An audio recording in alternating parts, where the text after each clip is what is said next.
I came across the term financial freedom for the first time in 1993. I had never heard of it before then. I didn't really know what it was.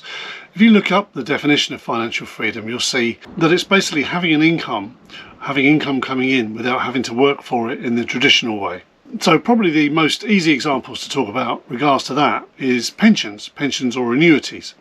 So when you retire, age 65, traditionally you would receive a state pension. Now it's 67, or you would have a personal pension saved up, and you would be able to, before we were able to access it at 55, you would wait till 60 or 65 or whenever your workplace would release it. You would get an annuity, so you would sacrifice the whole lump sum and then you get an annuity. Usually, years ago, it used to be based on a final salary scheme, so you would get a proportion of your final salary that you were on when you left your job, and that would pay you for life, so and would increment annually as well, sort of usually in line with inflation. So regardless of whether you worked or not, some people in retirement do choose to work obviously, but if they get a pension, regardless of whether they work, they still get that income. Now, financial freedom for me, when I was talking to all these business people back in 93, they had financial freedom at a very young age, and that's because they were always talking about residual income. What we now know, what is now called passive income. You'll see it all over the internet, passive income. And passive income is exactly the same as residual income. It's like royalties. So if you make a movie, you make the movie once, and that movie pays you, if you've set up royalties, that movie pays you forever. Or, someone like the pop singer Adele, for instance, writes a load of music. I think she's now retired from music, or plans to, but she will have an income for life because she will have royalties. Every time her song is played on the radio, she earns an income from that. Obviously minus a cut from the producers and all that kind of stuff. And that could add towards financial freedom for that person. Now, I think financial freedom is relative to the person as well, so my idea of financial freedom might be different to yours. But financial freedom, having an income to be able to cover all the basic necessities in life at an earlier age than waiting for, till I'm 67, is my goal. So basically I want to shift that timeline forward by looking at what I've got and looking at ways I can turn that into a regular income. So my plan, if you didn't know it already, is basically I want to access my personal pension, which I've built up, when I'm 55 early next year, sell my property, release the equity in it, hopefully there'll be some, clear my mortgage, and then put the whole lot together, hopefully somehow generate a residual or passive income or a regular income from that money, whilst also leaving enough to buy a property in France where we eventually will settle. If you want more details on that plan, then I've got previous videos where I go into a lot more detail on that. In this video, I just wanted to touch a little bit on how we're going to budget and how we're possibly going to fund our lifestyle as well. But I wanted to clear something up because in my video just before this one, I mentioned, when I was trying to talk about royalties and passive income, I mentioned that I'd given up alcohol 6-7 years ago, and I'd written a book about to maybe try and talk about my story and also help other people give up, maybe, and that I get royalties from that book on Amazon Kindle of about £3 a month, right? I had a couple of comments just like laughing and trying to mock me for mentioning £3 a month. Probably, £3 a month wasn't that much to them, and it's really not that much to me, to be honest. It's not a lot, but I think they've missed the point possibly, and that's okay, because the traditional way of thinking is not about having an income. You do the work once and it stays done. That's what was always told to me by these business people we worked with all these years ago. And it was, you do the work once and it stays done, but it still pays you. And that's kind of what royalties is about. Now, when you put it into perspective, with that book that I wrote, the only thing it cost me was a bit of time and a bit of mind space, So I sat down, wrote the book.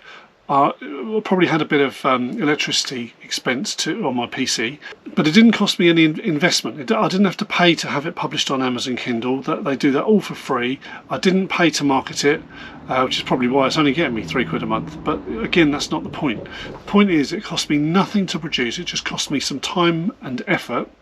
I got it up online.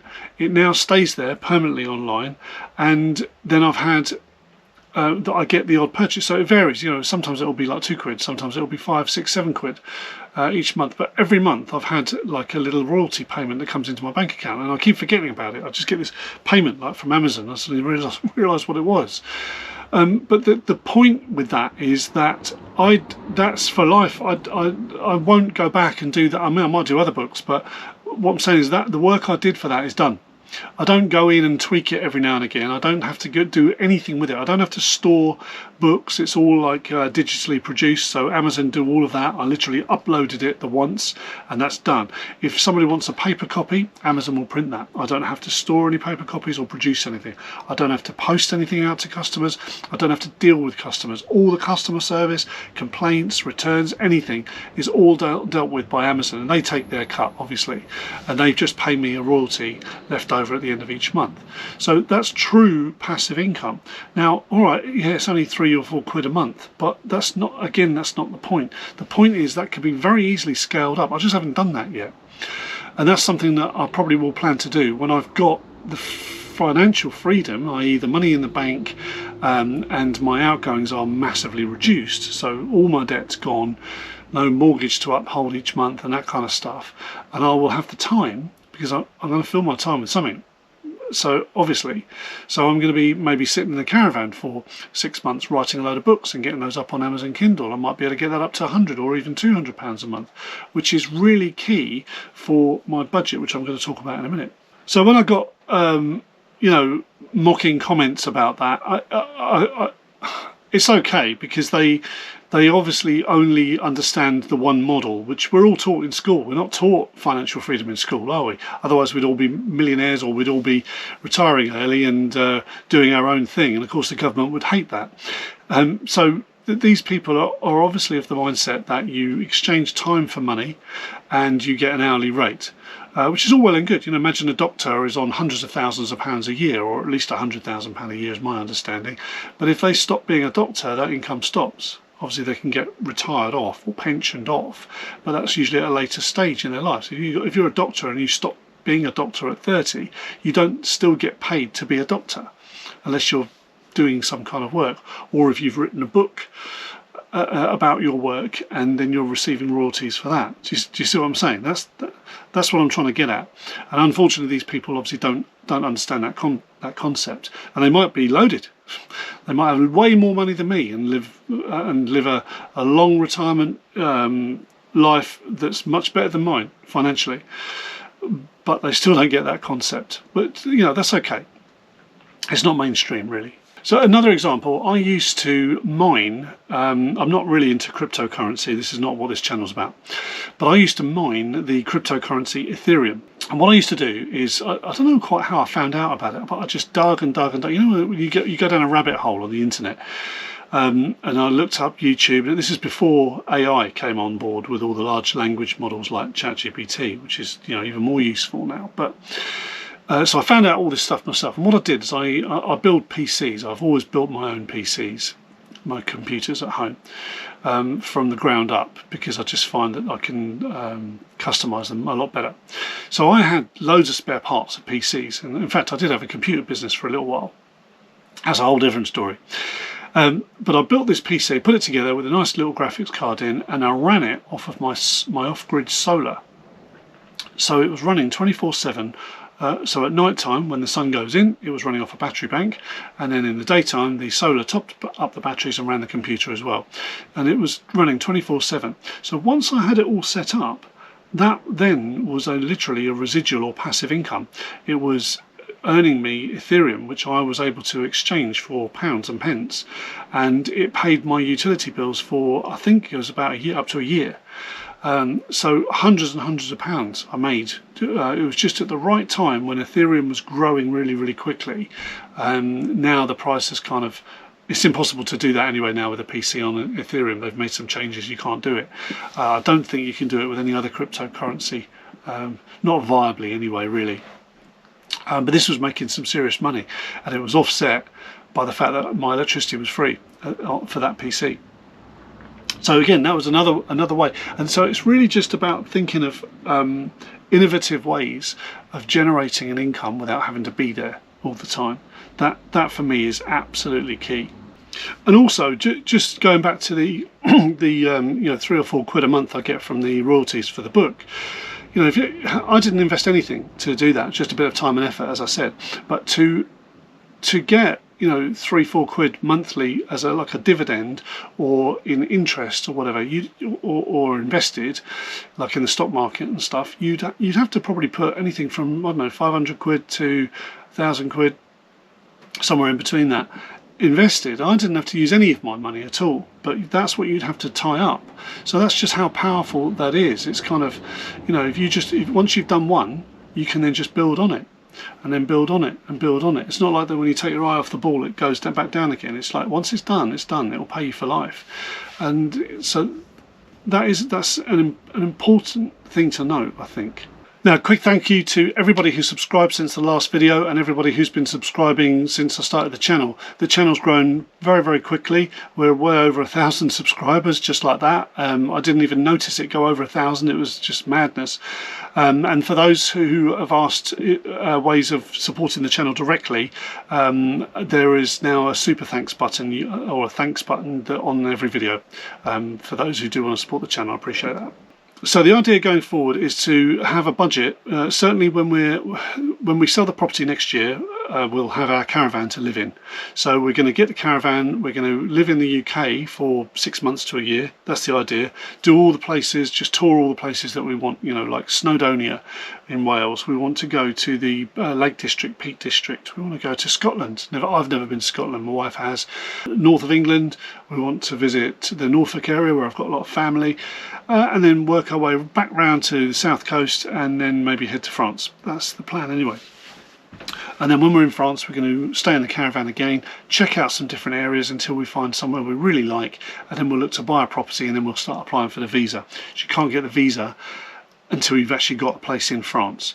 So that could be a rented place, so we may even rent down there. If we can afford it, we'll rent down there, in the area that we really like, and then we can buy a place. Either way, we'll try and keep the costs down. The rent down there is very, very cheap. It might even be cheaper to camp, I don't know. Haven't looked that far yet, but that's something we'll be looking at. But the idea is, while we're in the UK in the caravan, that we stick to a budget of around £1,000 a month. I'm going to break that down fully for you in a upcoming video. So I will go through that and see how realistic that is. It might be slightly over. It's probably unlikely to be under. Then we'll have the 150,000 from my pension. Hopefully that will be more by the time next year comes around, because it's still invested. Quite a lot of most of it's invested and gaining. So it's already more than that, but I'm basing it on 150. Once I take my 25%, that will be down to, well, I probably won't take the whole 25%. I probably won't need all of it. So I will leave some crystallised and some uncrystallised. Again, that's probably the subject of another video, but I've been looking into exactly how pensions work at retirement level. So let's say, for example, I've got £1,000 a month that I need for my budget. My wife has a £400 a month pension, so that comes in regardless. So that's passive income, if you like. Goes up with inflation, but keeping the figures simple. We're not going to take inflation into account just yet. So £1,000 a month, £400 a month is covered. I've got a £600 a month shortfall. Now, if I take, and here's some, I'm going to throw some numbers at you, okay? If I have 120,000 invested in a drawdown account, now bearing in mind, over the last 8 years, I earned 20% per year on my investments, invested in various things. But over 8 years, on average, it was 20% per year. Now, which is pretty good.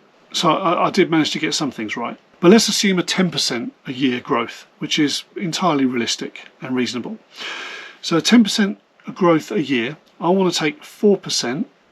I don't want to be taking any more because of the pension modelling that was done by, I can't remember who it was, but they basically said if you take 4% each year, then it would last you for a lifetime till you're, I don't know, 85, 90 or whatever.